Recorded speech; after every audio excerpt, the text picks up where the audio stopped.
Hey, thanks so much for finding the video. Do us a favor. If you haven't done so yet, please subscribe. Be sure to leave your comment. We love to interact. Enjoy the video.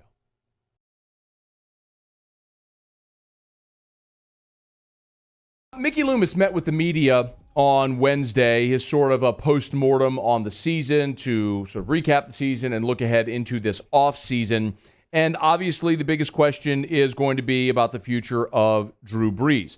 Mickey Loomis did talk about that, but first, he made something very clear. He was asked if they were looking to rebuild or if they were looking to contend, and make no mistake where the Saints are right now, according to the Saints GM. Listen, we've got a great roster, and I can't foresee a circumstance where we're not going to say, man, we're going to do everything we can to win now and compete for a championship. So, but again, it's difficult to really get into specifically what we need to do until we have more information. And of course, specifically what you need to do until you have more information points directly at whatever Drew Brees and his future might be in New Orleans. While, you know what wigs me out? Like, Brees will post something on Instagram and then share it to his Twitter. And so it says, if you're on Twitter, it'll say Drew Brees just posted on his Instagram. And he did this yesterday, and every time I see that, I kind of hold my breath. I'm like, is this it? Is this like the retirement post? And he did it yesterday, and I clicked on it, opened it. It was a Smoothie King promotion. I was like, damn it, Drew, why are you doing this to us, man? But everybody's waiting, and Mickey Loomis said they're content to keep waiting. Yeah, I don't think it's a lot different than last year, and that we'll wait. We'll wait for him. But look, we've got a lot of other planning to do. Look, there's more unknowns right now than there are knowns, in the sense that we don't yet know what the cap's going to be next year.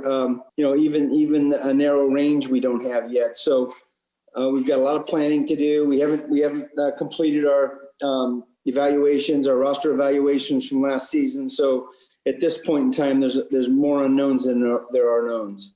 So while I do understand from Mickey Loomis's perspective, you got to do this press conference, it's really hard to divulge information when you don't know the cap and you don't know Brees' situation formally, anyway, on the record yet. So it's really difficult to comment there until you have more information. So I do understand that.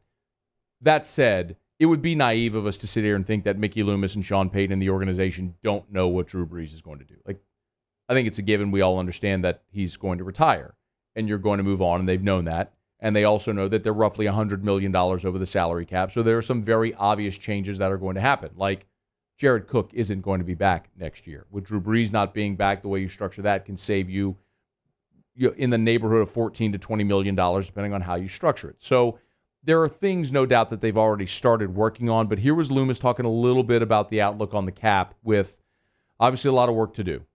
For sure it's going to be challenging, and yet I don't want to speculate as to, how challenging it's going to be until we have a better understanding of what's going to be available, not just for this year, but even for the year after. So I can't really answer that question other than to say, yeah, it's going to be daunting. I think it's going to be daunting for a majority of teams in our league. Daunting, his word, not ours, but daunting is a good way to put it. And you're going to have to make some really difficult decisions about personnel. And I think you're going to have some longtime Saints that aren't back. Janoris Jenkins, while he's still playing at a high level, likely is going to be a cap casualty unless if he can agree to a new contract at a lesser number. But if you're Janoris Jenkins at this point in your career, why wouldn't you go try to maximize your value for whatever time you have left? Thomas Morstead, who's the last remaining member of the Super Bowl team, along with Drew Brees and Malcolm Jenkins, of course, Thomas Morstead could well be a cap casualty this year. So there's a lot of work that they have to be done, but you've heard me say this a million times. There's no such thing as cap hell because of the way the Saints and the way the NFL allows you to structure deals. You can always kick the can down the road as long as you have an owner willing to spend. Essentially, I'm oversimplifying this, but you can take salary, convert it to a bonus, a signing bonus, a roster bonus, and then you can pay that up front if you have the owner willing to stroke the check up front, and then spread that money over the life of the contract so you can get the cap hit in later years. So it's a common practice. The Saints do it often. They'll likely restructure a lot of deals. Teron Armstead could be one of those guys that's in that situation this year with an uncertain long-term future. And you have to decide what they're going to do in free agency and the draft beyond that. But what's obvious and the most important thing this offseason is going to be quarterback. The bones and structure of this organization are there. The roster is solid. You've got all pros at every level of your team, which you don't have as your quarterback. So Mickey Loomis was asked about sort of the quarterback market, which, as we've talked about a lot here, is plentiful this year. Again, all that evaluation and what happens with that still remains to be seen. We'll talk about every position again, but look, we like Taysom, we like Jameis, we like what they did for us. Generally speaking, we target our own guys first. But again, just like every other position, we're gonna have a lot of discussions over the next week or two, and move on from there. The other thing that they're going to have to decide is, guys that are going to be free agents next year, just to keep in mind, guys like Ryan Ramczyk or Marshawn Lattimore. A lot of times you sign those guys to their extension now, so they never hit free agency next year. So you don't get into a bidding war with the rest of the league. You sign your guy now to an extension. And if you do that, theoretically, you could take a very low cap number at the front of that deal and push it later in the deal, as opposed to what a fifth-year rookie contract number would be for Lattimore and Ramczyk. So there are ways that could happen, but you may end up paying those two guys. You will likely end up paying those two guys this offseason to extend their deals. But you also have the challenge in a COVID year of analyzing this draft class without having the benefit of the combine and without having the benefit of in-person workouts. I have no idea how this is going to work out, and I do not envy any of these player personnel folks and Mickey Loomis and their entire organization that handles the draft evaluation, because how can you possibly make that type of a commitment to someone without ever physically laying your eyes on them in person? Well, ever having the opportunity to talk to them in person. And especially those that are going to be picking quarterbacks who they're trying to make the face of their franchise. Nonetheless, that's the challenge. And here was Mickey Loomis' thoughts on this draft class in a COVID year.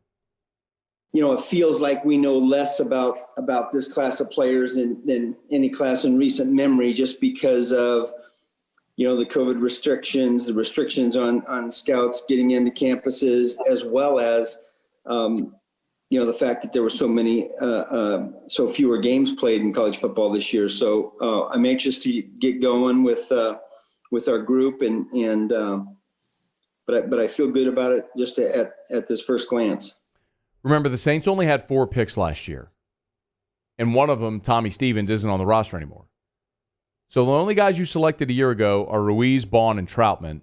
And jury's still out on Bond. Feel really good about Troutman. And Ruiz, let's just be honest, he was playing out of position this year and he wasn't ready. He's going to move to center. They're going to move Eric McCoy to guard, and here's hoping that the offensive line gels better that way. But man, after a year ago, you drafted McCoy, Chauncey Gardner-Johnson, Saquon Hampton, Alize Mack, and Caden Ellis. The only two still contributing are McCoy and C.J. Gardner-Johnson. So in the last 2 drafts, and look, I can go back to the 2018 draft where you had Davenport, Traquan Smith at the top. Then it was Rick Leonard, Natrell Jamerson, Cameron Moore, Boston Scott, and Will Clapp. Clapp's the only one still on the team after Davenport and Traquan Smith. So in the last 3 drafts, you've got eight guys total on your roster from the last 3 drafts. This is one of those years where you've got to hit at a rate like you did in 2017. I'll grant you that that's atypical to have Lattimore, Ramczyk, Marcus Williams, Kamara in round 3, Alex Anzalone, Hendrickson, and then Al-Qadim Muhammad was in round 6. But man, you racked up. But you've got to have a hit rate like that again, because what's about to happen is what we've talked about. You can't sign everyone. So you've got to now supplement your roster with inexpensive rookies that can make amends for where you are with respect to the cap when you have to start paying everybody. You've already paid Mike Thomas. You paid Alvin Kamara. You're going to pay Ramczyk. You're going to pay Marshawn Lattimore. You're likely going to pay Marcus Williams this offseason as well. And you got a big decision on Trey Hendrickson if you're getting to a bidding war with the rest of the league on him. So you've got this. It's imperative that you use the capital you have in this draft to bolster your roster with guys that are going to be around for a long time on inexperienced rookie or on inexpensive rookie contracts. An unenviable situation for the Saints. But the great news is You've still got a talented roster, and all you need is a quarterback.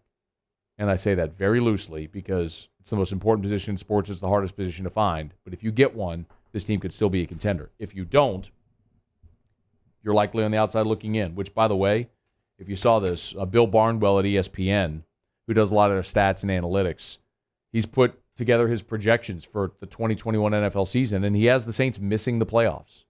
He's got Tampa as the 1 seed. He's got the Falcons getting in as a wild card. And the Saints on the outside looking in because they don't have a quarterback. And he writes, Saints are a team that are the most conspicuous by their absence, but you can probably guess why I'm skeptical. Drew Brees' expected retirement and the $100+ million cap hole the Saints find themselves in heading into 2021 means this roster will be significantly less talented than one we saw over the past several seasons.